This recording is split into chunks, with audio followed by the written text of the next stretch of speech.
ஆறு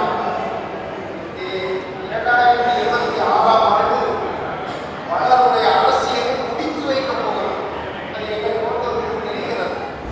நீங்க இந்த போடியில கலவரம் நடந்து கேள்விப்பட்டீங்களா? 1989 ஒரு சாதி கலவரம் உலகத்தில் முன்னேயும் இல்லை பின்னேயும் இல்லை. அந்த கலவரத்துக்கு என்ன காரணம் தெரியுமா? ஒரு லா காலேஜில் ஒரு சாதி கலவரம், காங்கிரஸுக்கும் திமுகவுக்கும் மோதல். இந்த காங்கிரஸ் கள்ளர்கள் திமுக மறவர்களை தாக்கவில்லை. தாக்கணும்ல, அரசியல் மோதல் தானே. அப்ப அவங்க எவ்வளவு கவனமா இருக்கிறான்.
அந்த செயல்பாட்டின் மூலமாக எனக்கு ஒரு அனுபவம் இருக்கிறது. இப்ப தம்பி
அப்பதான் நீங்கள் விரும்புகிறபடியாக சில பேரை சட்டமன்றத்தில் நடக்கும்.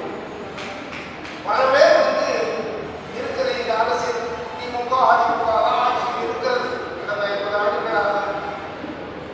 எனவே இவர்கள் என்ன செய்தார்கள் என்பது நமக்கு தெரியும். தேவையானால் சம்பந்தி உறவாடி என்னுடைய உறவினர்கள் சொல்லிக்கிறோம். இப்படித்தான் கூட சில பேர் என்ன நினைக்கிறான், ஒரு சில எல்லாரும் ஓட்டு கொடுக்குவதற்காக சில சாதனைகளை சில செயல்பாடுகளை செய்வாங்க. இப்ப நான் அமைச்சராகிட்ட இந்த சமூகம் முன்னேறி விடுமா? ஒரு கேள்வி. நான் ஒருவன் அமைச்சராக மூலமா அல்லது நானே முதலமைச்சராகிறேன் என்று வைத்துக் கொள்கிறேன். இந்த சமூகம் முன்னேறி விடுமா? என்ன வகையில் முன்னேறும்? கல்வியில், பொருளியல், வேலைவாய்ப்பில், இல்லை சொத்து சுகம் நிலம் என்று வாழ்வதிலே முன்னேற முடியுமா? இல்லை. ஒரு மரியாதை, ஒரு மதிப்பு. இந்த அரசியலில் வள்ளல்களுக்கான ஒரு மரியாதை கிடைத்திருக்கிறது என்று கருதலாம். அவ்வளவுதான். ஏனென்றால் இம்மானுவேல் சேகரன் நம்ம நினைக்கிறோம். ஏன் நினைக்கிறோம்? அவர் இந்த சமூகத்துக்கான ஒரு குரலாக, ஒரு சிறிய குரல் தான், பெரிய குரல்லாம் கிடையாது. ஒரு 32 அகவையிலே வயதுல ஒருவர் என்ன குரல் கொடுத்து விட முடியும்? அந்த குரலை கொடுத்தார். அந்த அப்பொழுது காங்கிரஸ் தனக்கு எதிராக இருக்கிறவர்களை தோற்கடிப்பதற்காக அவரை கட்சிக்குள்ள சேர்த்து கொண்டு வருகிறது என்றால் அந்த தொகுதியிலே அவரை வேட்பாளராக நிறுத்தியிருக்கணும்ல காங்கிரஸ் அல்லது காமராஜர் நிறுத்தியிருக்கணும்ல. அப்படி நிறுத்தியிருந்தால் அவரை யாரும் கொலை செய்திருக்க முடியாது. அவருக்கு ஒரு அரசியல் பாதுகாப்பு கிடைக்கும், போலீஸ் பாதுகாப்பு கூட கிடைக்கும். ஆனால் செய்யவில்லை. அவர்களை அவரை எதிர்ப்பதற்காக இவரை பயன்படுத்திக் கொள்வதற்கு ஒரு நோக்கம் இருக்கிறது. அவர் வந்தார். யாரோ ஒரு அடையாளம் தெரியாத ஒரு ஆளை நிறுத்துறாங்க. அவன் அப்படி ஒன்றும் பாப்புலர் ஃபிகர் இல்லை. ஆனாலும் நிறுத்துறாங்க. ஏன் இவரை நிறுத்தக்கூடாது? எப்பவுமே என்னுடைய அரசியல் அனுபவமே கெட்டிக்காரக்கையில கம்பம் கொடுத்துருக்கூடாது. எல்லா அரசியல் கட்சியிலும் அரசியல் தலைமையும் செய்கிற வேலை கெட்டிக்காரக்கையில கம்பம் கொடுத்துருக்கூடாது. இதுதான் நடக்கும். அப்ப யாராவது நம்ம ஆளுநர் கெட்டிக்காரங்களா இல்லை, ஒரு 2 பேர் இருந்தார்கள், அவர்களை செயல்படக்கூடாது. இப்போ ஒரு சான்றாக முருகையன் என்று ஒருத்தர் கம்யூனிஸ்ட் கட்சியில் இருந்தார். பாராளுமன்ற உறுப்பினராக இருந்தார். பொதுவாக கம்யூனிஸ்ட் கட்சியில கட்சி மோசமாக கூட இருக்கும். கட்சி பல புத்தகங்கள் ஏற்படும். ஆனால் அந்த கட்சியில் இருக்கிற முருகையன் போன்றவர்கள் நல்ல சிந்தனை உள்ளவர்களாக, உண்மையான மார்க்சியத்துக்கு விசுவாசிகளாக இருப்பார்கள். அப்படிப்பட்ட முருகையனை கொன்று விட்டார்கள், கொலை செய்து விட்டார்கள். அந்த கட்சி என்ன செய்தது? அன்பாக ஒரு மயிலப்பட்டு 44 பேர் தீ வச்சு கொடுத்தனா ஒரு கோபாலகிருஷ்ணன் அதை அவன் எல்லாம் விடுதலையாகி வந்தான். அந்த விடுதலை நடந்ததுக்கு தமிழக அரசு, கருணாநிதி அரசு அப்பீல் பண்ணியிருக்கணும். அவர்கள் விடுதலை இருக்கு. கருணாநிதி பண்ணவில்லை. சரி, கருணாநிதி பண்ணல. அந்த கட்சிக்கார பண்ணியிருக்கும் இன்னும் அந்த கட்சியில் இதெல்லாம் சேர்ந்து அப்பீல் பண்ணியிருக்கணும். நான் 23 பேர் விடுதலை பண்ணோம். நான் இப்போ நினைக்கிறேன். அப்போ அப்பீல் பண்ணேன். ஏன் எனக்கு பல ரகசிய செய்திகள் அந்த கட்சிக்குள்ள மூத்த ஆட்கள் மூலமாக எனக்கு வந்தது. எப்படின்னா, அதே சமயத்தில் இந்த செய்தியை அண்ணாதுரையும் பிரவேசப்படுத்துறது தெரியுமா? வெளிப்படுகிறதா? வீராமூர்த்தி போய் கேட்கிறார்.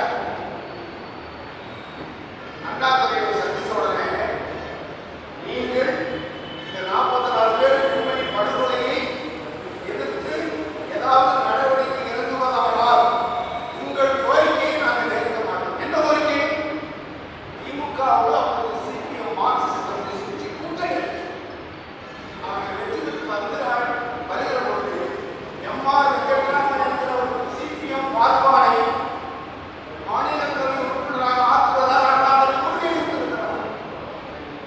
அப்ப அண்ணாதுரை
அமைச்சர் மன்றமா நீங்கள் அங்கே தலைமை அமைச்சராக இருக்கிறார்.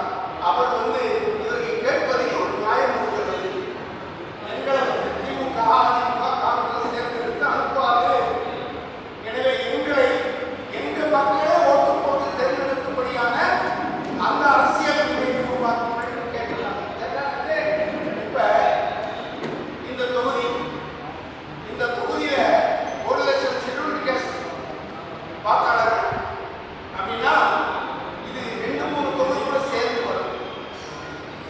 அப்ப அவர்களுக்கு 2 ஓட்டு, பொது தொகுதியிலும் ஒரு ஓட்டு போடுவார்கள், இந்த ஒதுக்கீட்டு தொகுதியிலும் ஒரு ஓட்டு போடுவார்கள். இந்த 2 ஓட்டு போடுறதுல தங்களுக்கான வேட்பாளருக்கு அவர் ஓட்டு போட்டு அவர்கள் மட்டுமே ஓட்டு போட்டு செய்கிறார்.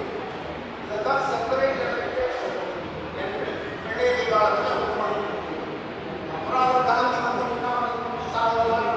இந்த பயிரில் சமூக ரீதியாக கொண்டு போகிறதுனால கருதி அரசியல் ரீதியாக இவர்கள் தனித்தொகுதி வருவதை நான் ஏற்க மாட்டேன். அது இந்துக்களை பிளவுபடுத்துவதாகும் என்று RSS BJP தான் தாத்தா காந்தியா மூலம் நினைச்சுக்கிட்டு இருக்காங்க. RSS கொண்டு வேறு காந்தி கொண்டு வேறு 2 ஒன்று தான். காங்கிரஸ் தான் அதை வேலை செய்தது. இதுதான் BJP ஆட்சி நடந்தது. காங்கிரஸ் அவ்வளவு ஊழல் BJP வளர்வதற்கும் RSS இங்கே நிலை வருவதற்கும் வழிவகுத்தது. எனவே இந்த முறையில் தான் இந்த தேர்தல் அரசியல் என்பது நமக்கு பயனுள்ளதாக இருக்காது என்று கருதி அம்பேத்கர் செப்பரேட் எலெக்ஷன்ஸை வற்புறுத்தினார். அது இல்லாமல் போச்சு.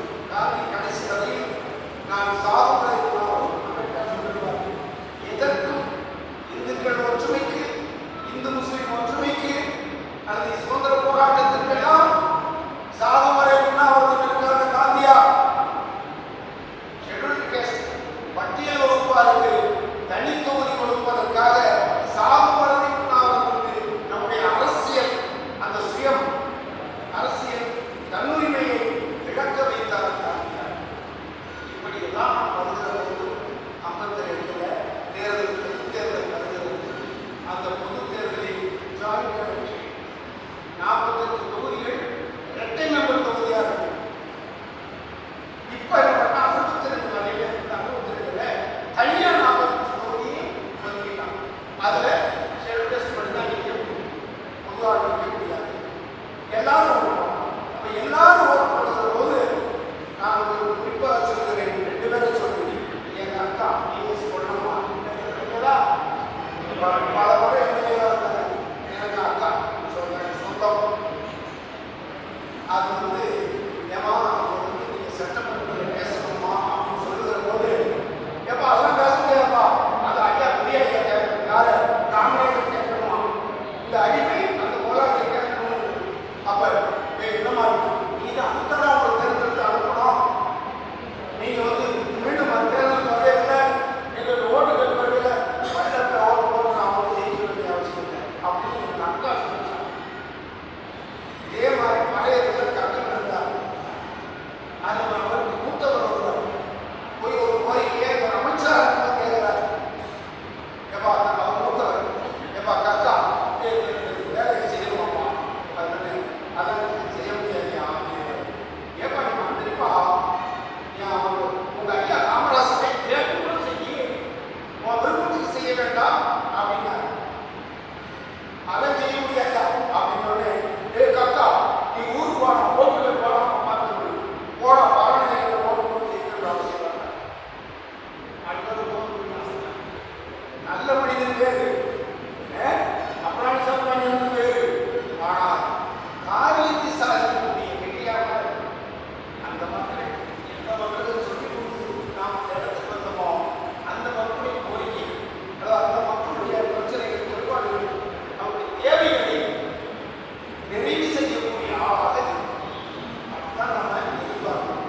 அப்படிதான் இந்த தேர்தலில் தனித்தனி தொகுதி தான் தொகுதி இல்லை.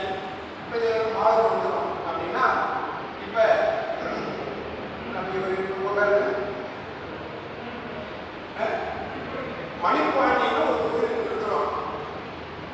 அதில் எல்லாம் ஷெட்யூல்டு காஸ்ட் தான் நிற்பாங்க வைங்க, தனி தொகுதி நிற்கிறாங்க வைங்க. நாம் போய் தமிழ்நாடு ஒரு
நான் 20 லட்சம் தரேன் வாங்கி வாபஸ் என் சொந்தக்கார அப்படி ஒரு தேர்தலுக்கு போய் என்கிட்ட வந்தான் நில போட்டு சொன்னேன் அப்படி வந்தான் எடுத்து மாட்டானே வெட்டி அப்படின்னு காசை செலவு நேரத்தை வீணாக்கி இப்போ கொடுத்துருக்குறாங்க வாங்கி வாபஸ்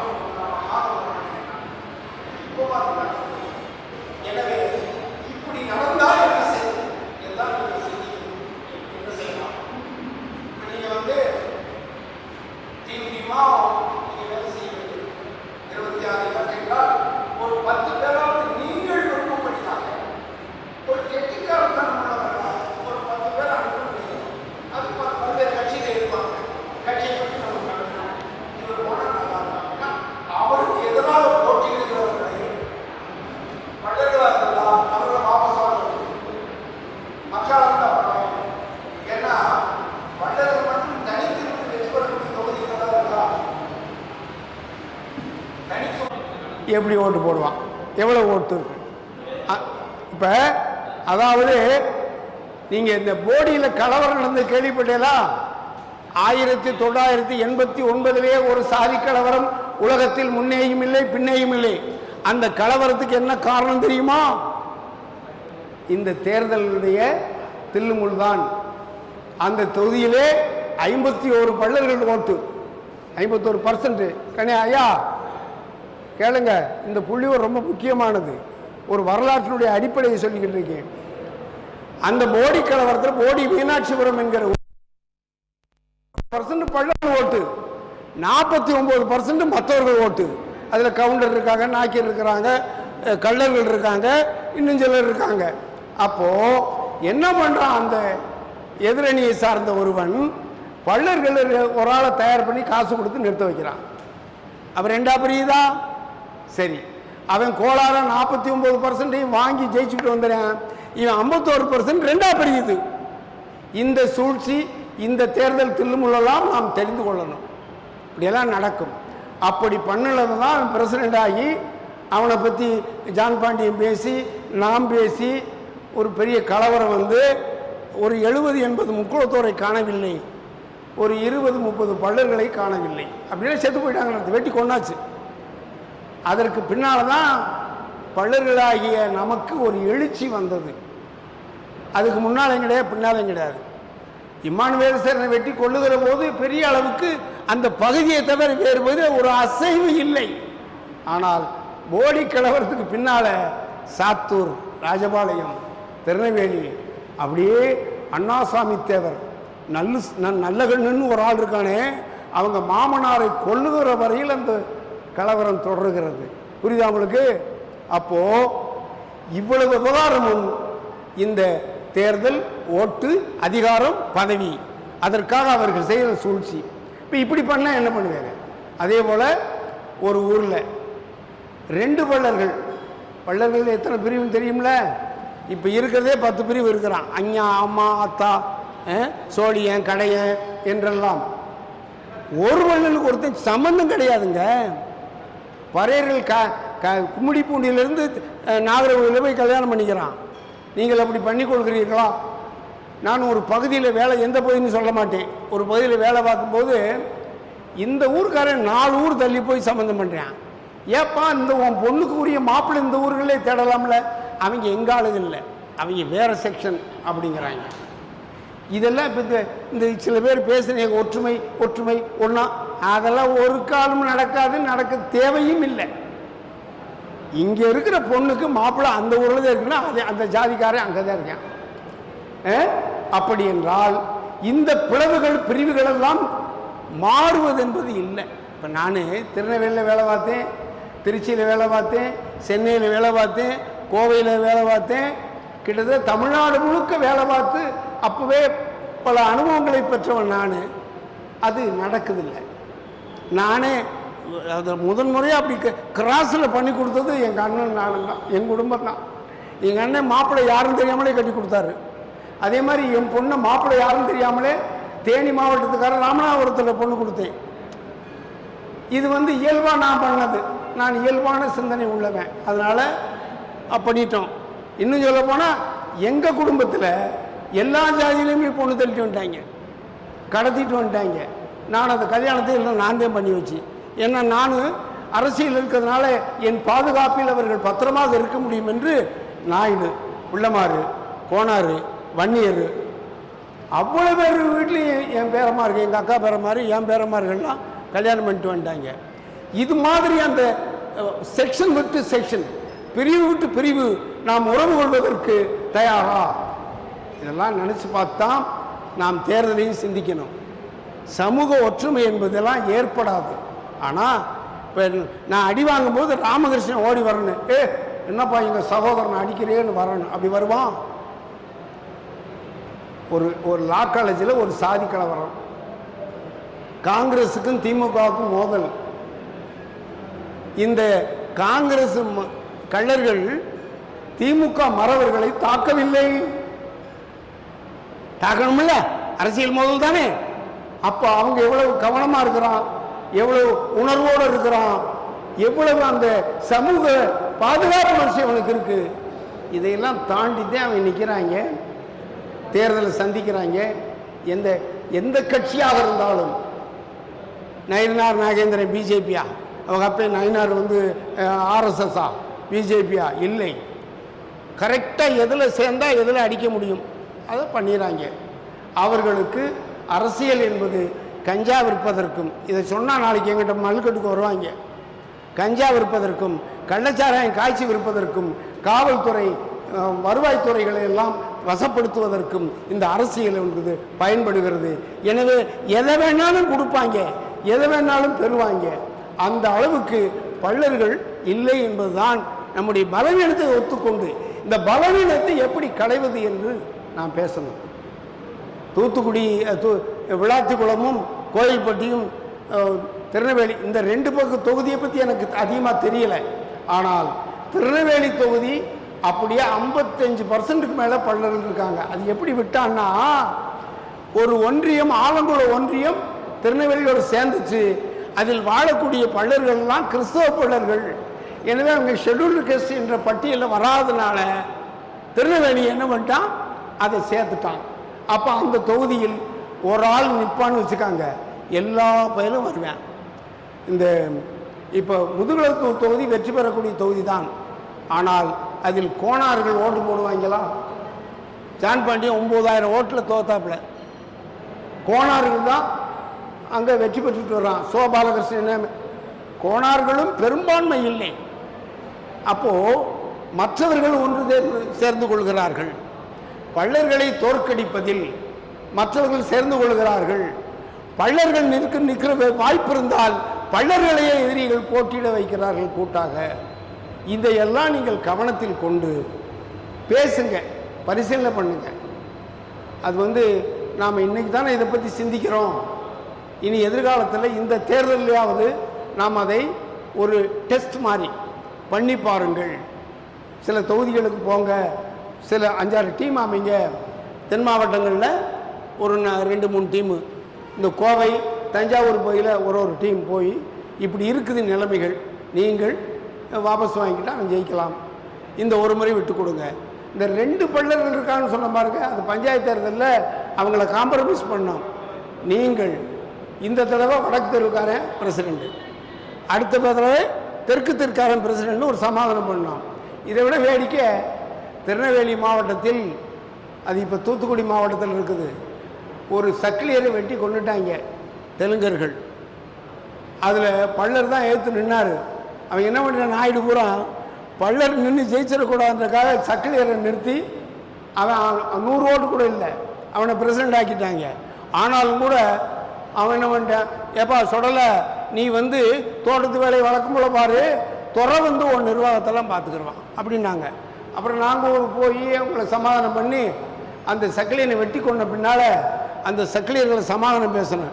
நீங்கள் யாரும் வேட்பாளராக போட்டியிடக்கூடாது, பள்ளர் நிற்கட்டும், அவங்க வேணால் தாக்குதல் நடத்தட்டும், நம்ம பார்த்துக்கலாம் என்று சொல்லி பள்ளர் பிரசிடெண்ட் இருப்போம். அந்த கோயில்பட்டி பகுதியில் அந்த காம்ப்ரமைஸ் பண்ணி வச்சோம். அது மாதிரியெல்லாம் நாம் கட்ட பஞ்சாயத்து பார்க்குறதுக்கும் பைசல் பண்ணுவதற்கும் நாம் ரெடியாக இருந்து அதெல்லாம் அப்படி அணுகிற முறைகளில் நாம் சென்றால் சில பேரை அனுப்பலாம், சில பேர் வாய்ப்பு இருக்குது. இப்போ நாம் தமிழர் சார்பாக ஒரு பொண்ணு நின்றுச்சு, என் வெற்றியை இப்போ பறிச்சிருச்சு. அப்போ அது பறிச்சது யார்? நம்ம சொந்தக்கார பிள்ளை, வேறு யாரும் இல்லை. அவன் என்ன பண்ணுறான்? எதிரிகள் அதை கவனமாக இருந்து பண்ணுறான். இதையெல்லாம் நடந்துக்கிட்டே இருக்கிற விஷயம். இதையெல்லாம் நீங்கள் பரிசீலனை பண்ணி அடிக்கடி சந்திங்க, பேசுங்க, ஒரு டீமாக இருந்து பேசுங்க, என்ன செய்யலாம் என்று பாருங்கள். யார் வேட்பாளர்களை அறிவித்த பின்னால் இந்த தொகுதியில் இவருக்கு வேணால் நாம் கேன்வாஸ் பண்ணுவோம், இவருக்கான அந்த வேலையை செய்வோம் என்று நீங்கள் இந்த குழுக்கள் முடிவு பண்ணி அப்படிப்பட்டவர்களை வெற்றி பெற செய்வதற்கு நீங்கள் பாடுபட வேண்டும் என்று உங்களை கேட்டுக்கொள்கிறேன். நானும் உங்கள் வேலைகளுக்கு துணையாக இருப்பேன். நான் ஒரு கட்சியினுடைய பொறுப்பாளர் இருந்தாலும் கூட என் வெற்றியை நான் பார்த்துக்கிருவேன். ஆனால் உங்களுக்கு தேவையான உதவிகள், ஆலோசனைகள் எல்லாம் நான் செய்ய தயாராக இருக்கிறேன் என்பதை தெரிவித்துக்கொண்டு, நிறையா இருந்தாங்க, அரங்கம் நிறையா, உண்ட மயக்கம் தொண்டனுக்கு உண்டு. எனவே எல்லாம் சாப்பிட்டு போயிட்டாங்க. நானும் தமிழ் மாநாடு சொன்னேன், எல்லோரும் பேசுகிறப்பெல்லாம் பேசுகிறேன்னு. எல்லோரும் போன முன்னால் பேச வேண்டியாகி போச்சு. இருக்கட்டும், நன்றி. எல்லாருக்கும் என்னுடைய அன்பார்ந்த நன்றியை வணக்கத்தையும் தெரிவித்து விடைபெறுகிறேன். வணக்கம்.